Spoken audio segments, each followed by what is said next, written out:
नमस्कार, आप देख रहे हैं टीवी 7 भारत और मैं हूं आपके साथ प्रीति सिंह यादव। आज बात उस बिल की करेंगे, आज बात उस विधेयक की करेंगे जिसके आने के बाद चर्चाओं का बाजार बहुत ज्यादा गर्म हो चुका है।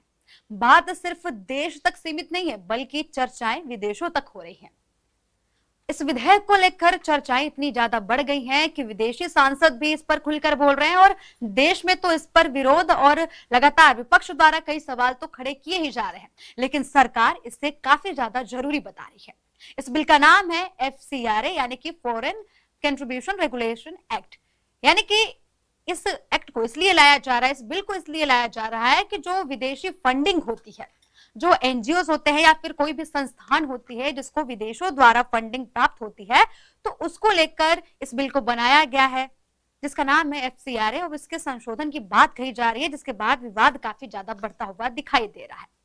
तो आखिर इस बिल में बदलाव करने की जरूरत क्यों पड़ी और सरकार का जो तर्क है वो विपक्ष क्यों नहीं मानने के लिए तैयार है, और अगर ये बिल में संशोधन होता है, इस विधेयक में संशोधन होता है तो क्या कुछ बदलाव होगा, इन सभी पे चर्चा करेंगे। तो सबसे पहले जानते हैं कि FCRA होता क्या है।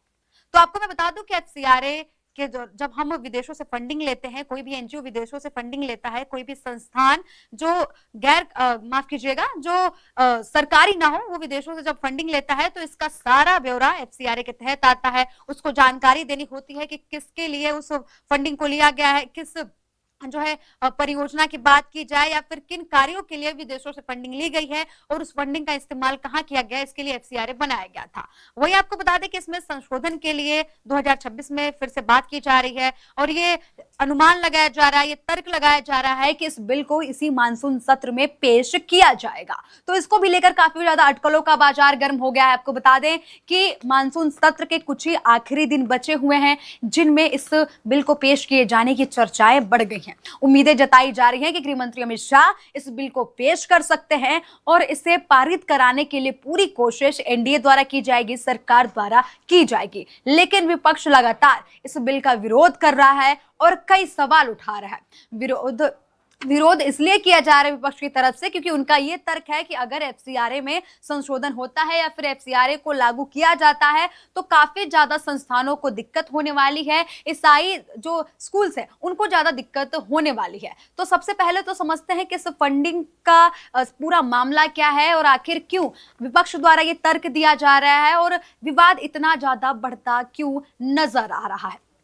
आपको बता दें कि 1976 में इंदिरा गांधी की सरकार थी। इंदिरा गांधी की सरकार के दौरान आपको बता दें कि कई नियम बनाए गए जिसमें FCRA भी लाया गया। FCRA का कानून इसलिए बनाया गया ताकि विदेशों से जो फंडिंग की जाती थी देश के NGOs में या फिर दूसरे संस्थानों में, तो उसका कोई गैर कानूनी इस्तेमाल ना हो या फिर ऐसी जगहों पर इस्तेमाल ना हो जो सरकार के पक्ष में ना हो या फिर समाज के पक्ष में ना हो। गैर सामाजिक तत्वों या फिर गैर सामाजिक गतिविधियों के लिए इन फंड का इस्तेमाल न हो, इसके लिए FCRA कानून बनाया गया था। इसके बाद फिर 2000 आपको बता दें कि इसके बाद 2010 का दौर आया। 2010 के दौरान आपको बता दें कि उस वक्त के रहे प्रधानमंत्री डॉक्टर मनमोहन सिंह ने भी इस बिल में थोड़ा सा संशोधन किया था और इस पे जो कानूनी कार्रवाई की प्रक्रियाएं थी उनको पूरी तरीके से उनके द्वारा स्पष्ट किया गया और कुछ नियम जो है उनके द्वारा भी बनाए गए।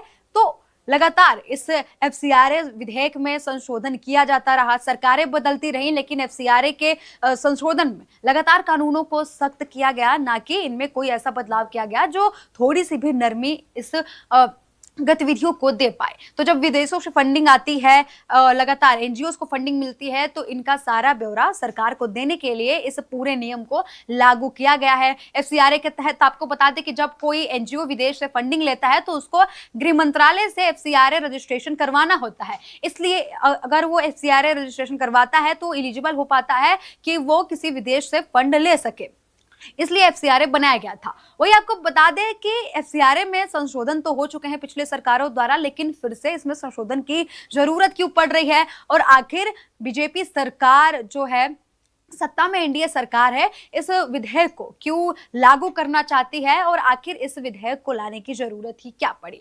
तो सबसे पहले हम जानते हैं कि इस विधेयक को लाने की जरूरत क्यों पड़ी। तो आपको बता दें कि कई सवाल जो है सरकार के मन में थे और कई सवाल उठ रहे थे पारदर्शिता को लेकर। पारदर्शिता को लेकर इसलिए सवाल उठ रहे थे क्योंकि जब विदेशों से कोई फंडिंग आती है तो एक या फिर दो वजह बता दी जाती है, कारण बता दिया जाता है कि हम इस कारण से विदेश से फंडिंग ले रहे हैं। अगर विदेश हमें फंड कर रहा है तो वो हमें एक पर्टिकुलर कार्य के लिए, या फिर कोई भी स्कूल बनवाना हो, या फिर कोई भी ऐसी जगह बनवाना हो जो आम जनता के सुविधाओं के लिए हो, ऐसा ब्यौरा मिलता था सरकार को। लेकिन इस पर भी काफी ज्यादा सवाल खड़े हुए, क्योंकि पारदर्शिता की बात इसलिए यहाँ पर खड़ी हुई कि जब विदेशों से फंडिंग की जाती थी तो सरकार को यह बताया जाता था, गृह मंत्रालय को एफसीआरए के तहत यह बताया जाता था कि इन कारणों की वजह से विदेशी फंडिंग हमें मिली है और इन कार्यों पर उसका इस्तेमाल किया जाना है। लेकिन हर चीज को ट्रैक करना बेहद मुश्किल हो जाता था, हर गतिविधियों को ट्रैक करना काफी ज्यादा मुश्किल हो जाता था। अभी 2026 में ही एफसीआरए पर परिवर्तन नहीं किया जा रहा है, एफसीआरए में संशोधन 2026 में ही किए जाने की बात नहीं की जा रही है। आपको बता दें कि जब बीजेपी सरकार आई थी तो 2020 में बीजेपी सरकार के दौरान एफसीआरए में 3 संशोधन किए गए थे और 3 नए कानून भी बनाए गए थे।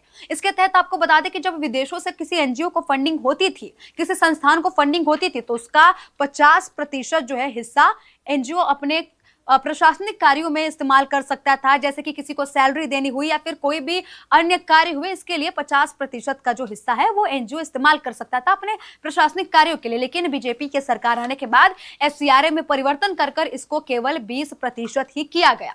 इसके बाद दूसरा परिवर्तन किया गया। दूसरा परिवर्तन आपको बता दें कि पहले फंडिंग जो है अलग अलग खातों में आने का प्रावधान था, मतलब कि आप विदेश से जो फंडिंग मिल रही किसी संस्थान को, वो उसको अलग अलग खातों में मंगवा सकती थी। लेकिन बीजेपी सरकार ने इसमें भी परिवर्तन किया और इसमें परिवर्तन कर ये बोल दिया गया कि एसबीआई की कोई एक स्पेसिफिक ब्रांच में ही फंडिंग ली जाएगी और केवल एक ही बैंक खाते का इस्तेमाल किया जाएगा, अलग अलग खातों में विदेशी फंडिंग नहीं आएगी। इसके पीछे तर्क ये दिया गया कि विदेशी फंडिंग जो है अलग अलग खातों में अगर आती है तो उसको ट्रैक करना काफी ज्यादा मुश्किल हो जाएगा।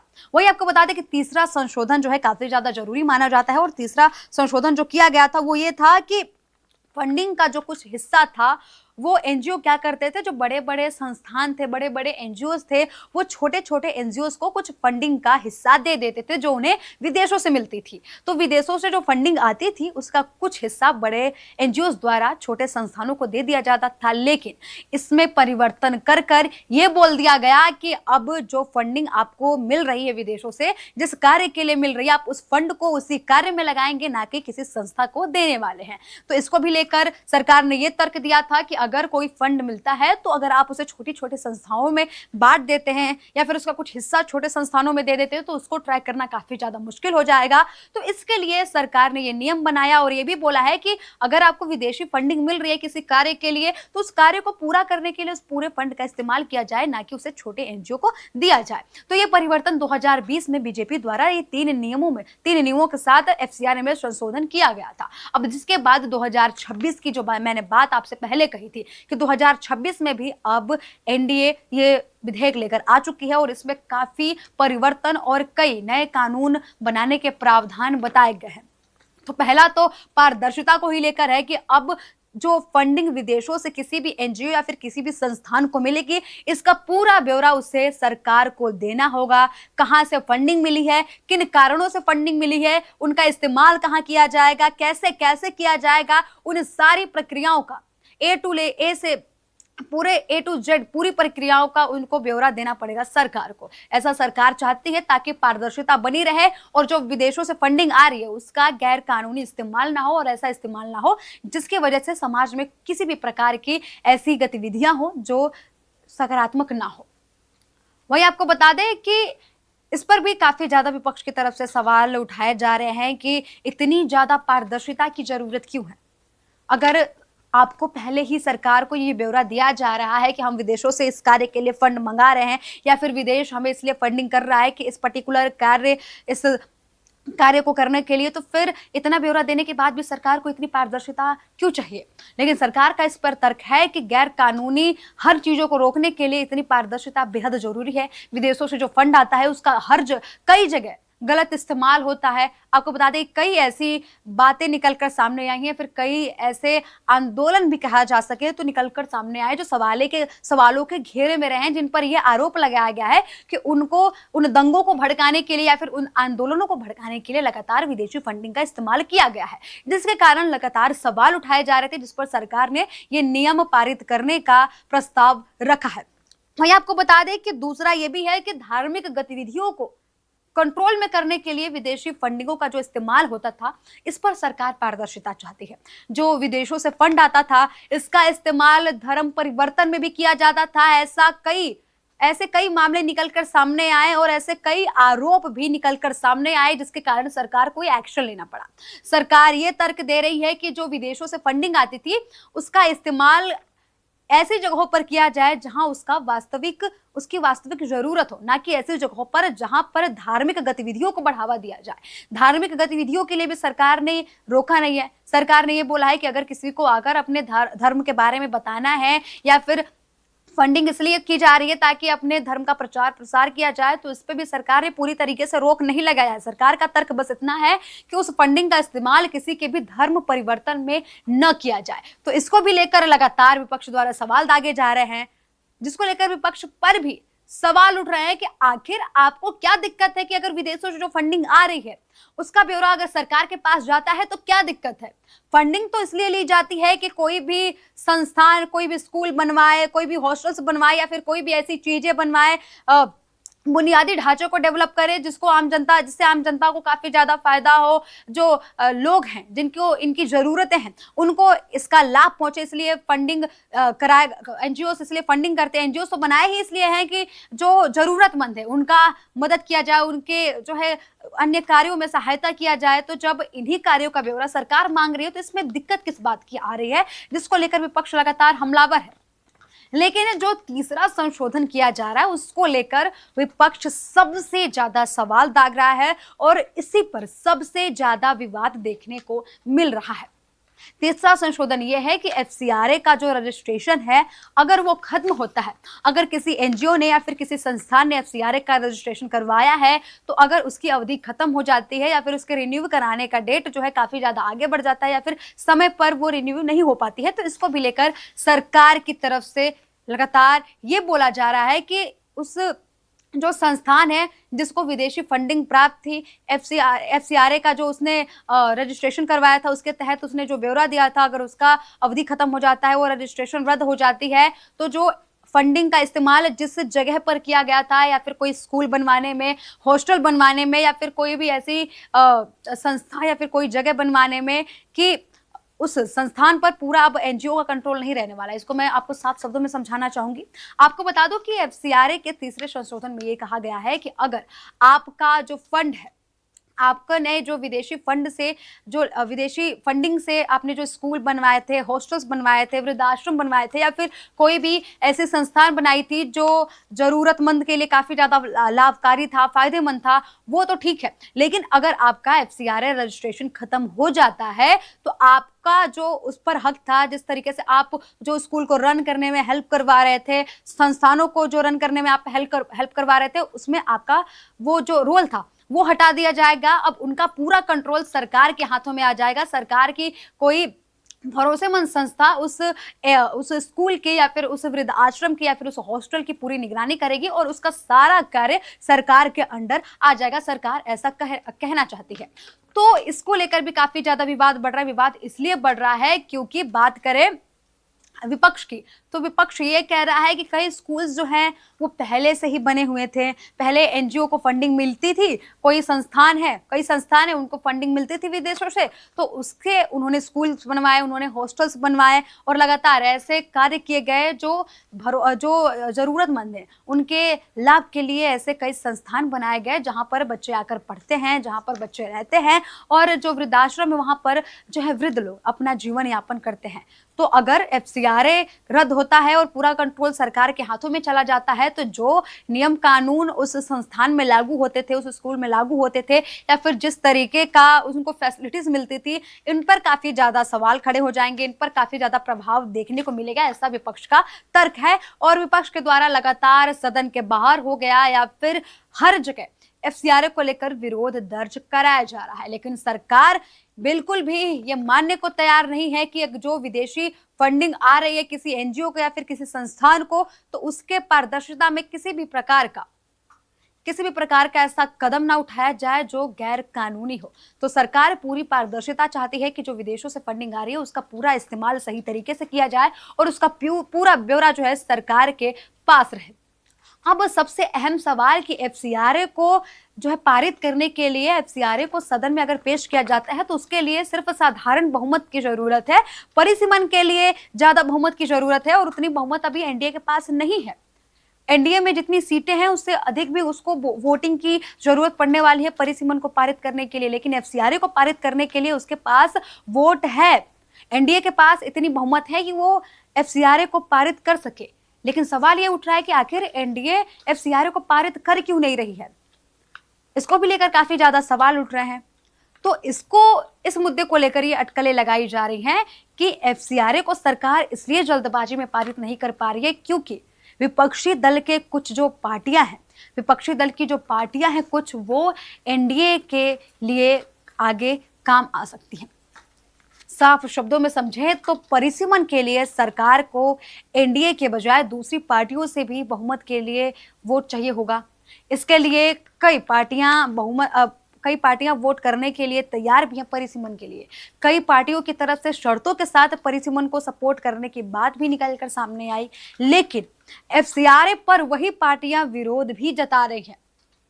तो मुद्दा यहीं पर फंस रहा है, मामला यहीं पर फंस रहा है। एनडीए चाहती है कि परिसीमन को पारित किया जाए, परिसीमन को अगर पेश किया जाए सदन में तो परिसीमन जो है आसानी से पास हो सके। तो इसके लिए एनडीए को बहुमत की जरूरत पड़ने वाली है और एनडीए के पास अभी उतना वोट नहीं है कि वो परिसीमन को बहुमत से पारित कर सके। इसके लिए उसे दूसरी पार्टियों की मदद लेनी पड़ेगी। अब यहीं पे मामला फंस रहा है। अब वो जिन पार्टियों को मनाने की कोशिश कर रहा है परिसीमन पर एनडीए, वही पार्टियां एफसीआरए पर आकर विरोध जता रही हैं। वही पार्टियां नहीं चाह रही कि एफसीआरए में जो संशोधन है वो हो। तो इसलिए एनडीए की तरफ से थोड़ा सा इस विधेयक को लेकर ढिलवाई बरती जा रही है कि इसको तुरंत ना पेश करने के बजाय इस पर थोड़ा विचार विमर्श किया जाए और इस पर थोड़ी चर्चा करने के बाद इस विधेयक को पेश किया जाए। वही आपको बता दें कि सदन की कार्रवाई अब कुछ दिनों में खत्म हो जाएगी। मानसून सत्र जो है कुछ दिनों में अब खत्म हो जाएगा। आखिरी पड़ाव पर मानसून सत्र पहुंच गया है। अब इसी बीच ये भी बोला गया कि गृह मंत्री अमित शाह आकर सदन में जो दिल्ली के जंतर मंतर पर प्रदर्शन हुआ था, जो लाठीचार्ज की गई थी, जो पुलिस द्वारा बल प्रयोग किया जा रहा था, इस पर आकर जवाब देंगे। तो विपक्ष लगातार इसकी मांग उठा रहा था। अब इस पर भी बात बोल दी गई है कि केंद्रीय मंत्री अमित शाह अब आकर सदन में इस पर जवाब भी देंगे। और कल अमित शाह सदन में आए भी थे, लेकिन अटकलें ये भी लगाई जा रही है कि गृह मंत्री अमित शाह अब सदन में इन अंतिम पड़ाव, मानसून सत्र के इस अंतिम पड़ाव, इस कुछ दिनों में एफसीआरए को सदन में पेश कर सकते हैं। तो परिसीमन को लेकर भी काफी ज्यादा अटकलें तेज हुई हैं और एफसीआरए को भी लेकर काफी ज्यादा अटकलें तेज हुई हैं। लेकिन लगातार विपक्ष द्वारा इसका विरोध किया जा रहा है। विपक्ष लगातार प्रदर्शन कर करके इस बिल का विरोध कर रहा है और लगातार ये विपक्ष की बात करें तो उसके साथ साथ कुछ ईसाई कम्युनिटीज के कुछ अलग संस्थान भी हैं, वो भी इस बिल का लगातार विरोध कर रही हैं। लेकिन सरकार का तर्क सिर्फ यही है। और आपने देखा होगा कि जितनी सरकारें आई हैं, चाहे वो इंदिरा गांधी की सरकार हो, मनमोहन सिंह की सरकार हो या फिर प्रधानमंत्री नरेंद्र मोदी की सरकार हो, सभी पार्टियों ने, सभी सरकारों ने लगातार एफसीआरए को सख्त ही किया है। एफसीआरए में जितने भी संशोधन हुए हैं, एफसीआर में उसमें लगातार जो संशोधन हुए उसमें कार्रवाई और भी ज्यादा बढ़ा दी गई है, शक्ति को और भी ज्यादा बढ़ा दिया गया है और पारदर्शिता को और भी ज्यादा बढ़ा दिया गया है। और 1976 की बात करें तो इंदिरा गांधी ने भी यही किया था। एफसीआरए वो लेकर आई थी कि जो विदेशी फंडिंग आ रही है उसका जो ब्यौरा है वो सरकार के पास रहे। कोई भी एनजीओ या फिर कोई भी संस्थान क्यों विदेशी फंडिंग ले रहा है, इसकी जानकारी सरकार के पास होनी चाहिए, इसलिए एफसीआरए लाया गया था। जिसके बाद 2010 में डॉक्टर मनमोहन सिंह की सरकार आई तो वहां पर भी एफसीआरए को लेकर संशोधन किए गए और जो कार्रवाई प्रक्रिया थी या फिर जो भी एफसीआरए को लेकर कानूनी प्रक्रियाएं थी उनको पूरी तरीके से स्पष्ट किया गया और कुछ नियम कानून भी वहां पर ऐड ऑन किए गए। जिसके बाद अब 2020 का समय आया था, उस समय भी बीजेपी ने 3 बड़े परिवर्तन किए थे एफसीआरए को लेकर। वहां पर भी सख्ती दिखी थी, मनमोहन सिंह की सरकार में भी सख्ती दिखी थी और इंदिरा गांधी जब प्रधानमंत्री थी उस वक्त भी एफसीआरए को लेकर सख्ती दिखी थी। अब 2026 आया है, 2026 में भी एफसीआरए को लेकर लेकर लगातार सख्ती रखी जा रही है और विदेशों से जो आने वाली फंडिंग है उसको लेकर पारदर्शिता की मांग सरकार द्वारा किया जा रहा है।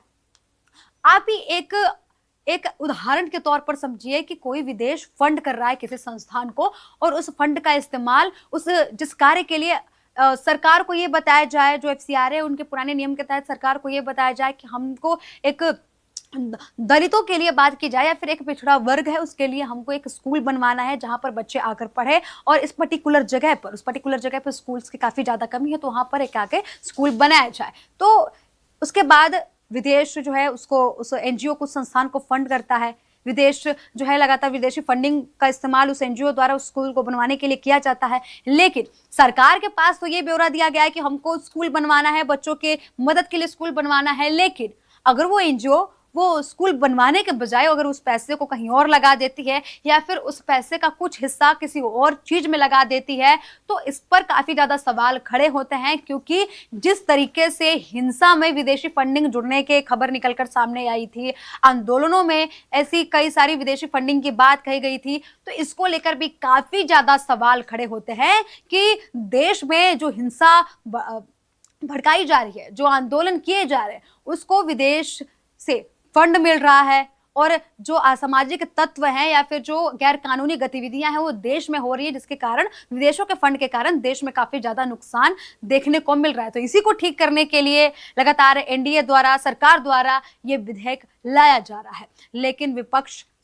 पहले की तरह अपने सवालों पर उतारू। विपक्ष पहले की तरह विपक्ष ने तो ठान लिया है कि अगर कोई भी विधेयक सदन में पेश किया जाएगा, भले ही वो सही हो या फिर गलत हो, हमको उसका विरोध करना है। गलत का तो विरोध ठीक है, लेकिन सही विधेयक का भी विरोध विपक्ष द्वारा देखने को मिलता है। विपक्ष ने पूरी तरीके से एक अपने अंदर मेंटालिटी बना ली है, एक नैरेटिव सेट कर लिया है कि कोई भी विधेयक अगर सरकार द्वारा पेश किया जाएगा तो हमको बस उसका विरोध करना है। हमको ये नहीं देखना कि उस विधेयक को पारित होने के बाद क्या क्या पारदर्शिता आएगी और क्या क्या गतिविधियां जो रुक जाएंगी और देश हित में साबित होंगी।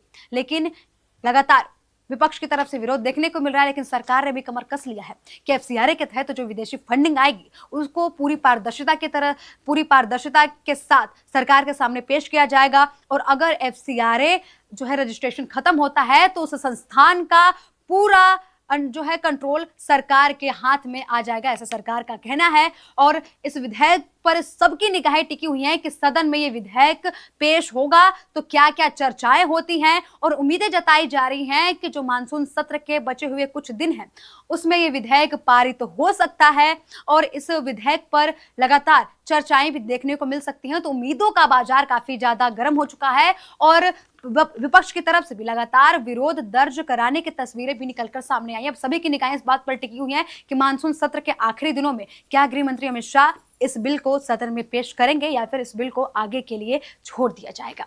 फिलहाल इस रिपोर्ट में इतना ही। टीवी 7 भारत पर खबरों का सिलसिला लगातार जारी है, जुड़ रहे हमारे साथ। नमस्कार।